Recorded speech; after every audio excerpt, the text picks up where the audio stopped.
Well, hello there and welcome back. My name is Stephanie Safarian, and you are listening to a bonus episode where I am answering a listener question of the Sustainable Minimalist podcast. Today, I am doing my absolute best to answer Vanessa's question. Vanessa wrote to me a question, so I'm actually going to read her question and then I'm going to give you my answer. And as always in these bonus episodes, I try to be as quick and concise, but also as thorough as I can be. So here we go. Vanessa writes, "Hey Stephanie, I wanted to leave a voicemail, but I'm currently trying to keep my newborn asleep, so I thought I'd send you a message. My question is related to glass. I just moved to a small country town, and for some reason, they stopped accepting glass for recycling. I had purposely been buying more glass products to avoid plastic as much as possible because I knew that glass was more sustainable. But now that they are not accepting glass, I don't know what to do with all this extra glass that I have, and I also don't want to go back to buying plastic versions. Do you have any suggestions?" Well, Vanessa, excellent question. I must say, as a side note, on a personal level, I learned an awful lot in researching my answer for your question. So let's get started with some background, with some glass facts, if you will. Glass is made from natural raw materials, such as sand, which is also known as silica, soda ash, and limestone. But to make glass, you need very high temperatures to take those raw materials, to take that silica, soda ash, and limestone and create glass. So the furnaces used to melt the materials to make the glass, they emit pollution and emissions into the atmosphere. I should also say that glass's shipment around the globe requires more fossil fuels than plastic because it's heavy and it's bulky and it generally takes up more space on that freight train or plane or truck. There's also the degradation aspect to glass versus plastic. It's been widely mentioned in eco-friendly circles that plastic takes about 800 years to break down. Glass takes 1 million years to break down. So once it's here to stay. Now, what I found particularly interesting when I was researching the glass question was recent research into the emissions of our favorite beverage containers.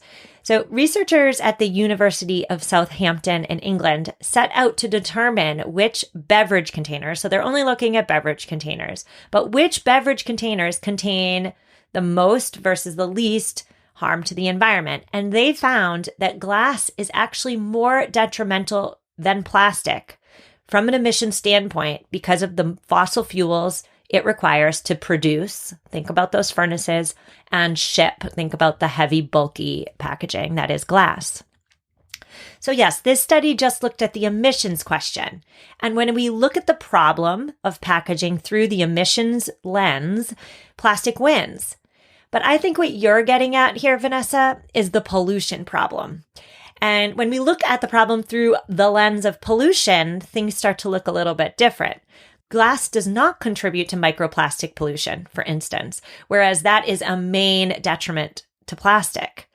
Glass can be recycled over and over and over and over again infinitely, assuming your municipality recycles it.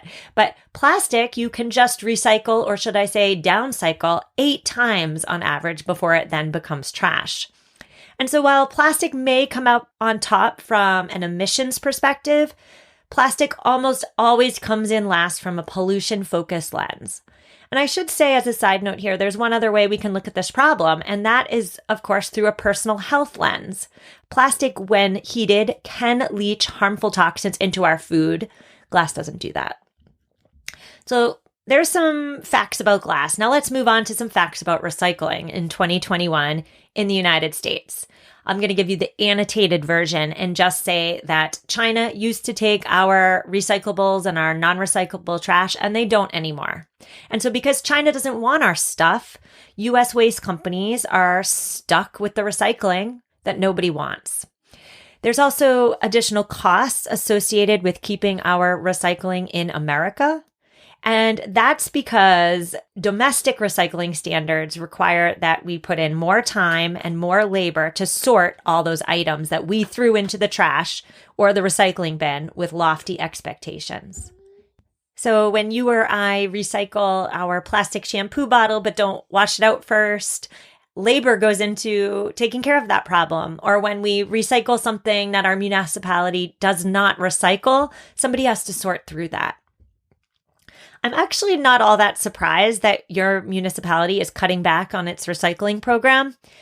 And that's because the state of recycling in the United States in 2021 is chaos. Garbage companies are scrambling. It has been widely publicized in the media that some companies are just dumping recycling into landfills when they think nobody's watching. And so in some weird, strange, backwards way, I almost applaud your municipality for being upfront with its citizens and saying, we're not taking this anymore, because a lot of waste management companies aren't doing that. If you want more information on the state of recycling in the US, I did an episode on it. It was episode 78. I will link to it in the show notes if you're interested. But just so we're all on the same page, even in municipalities that are doing right by recycling, nationwide numbers as per National Geographic found that nationwide, 66% of paper and cardboard gets recycled. 27% of glass nationwide gets recycled, and just 8% of plastics get recycled. The larger issue here is the way that we as consumers are viewing recycling, I think. We love recycling. We're thrilled about it. And I believe we are thrilled about it because when we recycle, we feel good about ourselves and we think we're doing all we can for the planet. And so when we toss that plastic yogurt container, or in your case, Vanessa, that glass bottle into the recycling bin, we're assuaging any guilt that we may have associated with relying on single-use items in the first place. So I think the bottom line here is that every packaging material, whether it's plastic or glass or cardboard or aluminum, every packaging material has some detrimental effect on the planet. And the solution is not recycling that packaging material, because recycling as a system is broken. The question shouldn't be which packaging material has the least detrimental effect. The question instead should be, how can we use less packaging material altogether? How can we, in a perfect world, use none? How can we contribute to the creation of a society that's circular with regard to its packaging as opposed to linear? Now, Vanessa, I'm going to get into my suggestions that you asked for in your question. And I should say off the bat that your question's tricky. I don't have a cut and dry answer for you, but I do have 6 questions for you and hopefully other listeners listening to consider. So I have 6 questions. I'm answering your question with 6 more questions. My first question for you, of course, shouldn't be a surprise, but my question is, what can you make at home, or what can you buy in bulk elsewhere? What can you buy loose? And what can you do without? That's all question 1. The best option is always to get away from the disposable and single-use packaging whenever, wherever possible. So buying package-free is the holy grail. But you did mention that you moved to a small country town. So I'm wondering whether package-free is available to you, whether bulk bins are accessible. Some locations have more options and more resources than others. Some have farms down the street. Some have dairy farms down the street where you can return your glass bottles. And if that's not your location, it's not your fault. So that brings me to question 2. If you are continuing to bring home glass, what else can you do with those glass containers? Reuse is always better than recycling, no matter the material. Reuse is always better than recycling. And that's because reusing conserves resources, reduces waste in the waste stream, preserves landfill space, and causes less pollution than the recycling process. So reuse in all of our minds should always come above recycling. For me, when I buy glass, I save all the jars with the wide lids in a box in my basement. I know that's not very minimalist of me, but when it comes time to harvest our honey from our bees in the fall, I have all my repurposed glass containers ready to go. So that's just one idea. But I should say glass jars are awesome. They're great for organizing. They can organize your craft supplies or your tool bench. Let's say screws in one jar, nails in another. Glass jars are great for freezing and storing food. A Google search will lead you to some real excellent reuse ideas that work for you in your season of life. But I should say, I do know that there comes a time when you are going crazy with the amount of glass jars in your house and you do not need another one. So in that instance, could you put them up on your local Buy Nothing group? I'm wondering whether somebody in your community would happily take them. Question number 3 for you, Vanessa, is can you buy your go-to items in recycled glass? Recycled glass containers are better from an emission standpoint than new glass or virgin glass. Similarly, question number 3, I'm still on question number 3, is can you be discerning when you're buying and buy items with the least amount of total packaging? Perhaps you buy the biggest olive oil, let's say, as opposed to a bunch of smaller ones.